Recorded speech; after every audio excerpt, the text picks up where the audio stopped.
Welcome to Luca and Miguel. Enjoy the video. You begin by selecting the column that contains mixed text and numbers. Once selected, duplicate the column to preserve original data. This avoids irreversible changes. Next, choose whether you want to strip numbers only, letters only, or both. This decision dictates the formula or tool you use. Make sure to enable formula mode and place results in an adjacent column. Now you're set to apply the first actionable method, a substitute or a reject-scapable function, depending on your Excel version.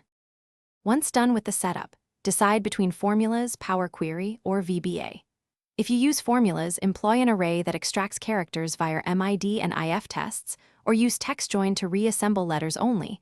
This works in most Excel versions with dynamic arrays. For complex data, load the range into Power Query, use transform replace or a custom column with text. Remove text. Select to strip numbers or letters, and then close and load. For high-volume tasks, consider a short VBA macro to automate repetition. Finish by converting formulas to values. Copy the cleaned column, paste special values over the target, or keep both columns for comparison. Validate by sampling rows and using COUNTIF to detect leftovers or unexpected blanks. If you see anomalies, make sure invisible characters like non-breaking spaces, tabs, or diacritics aren't present.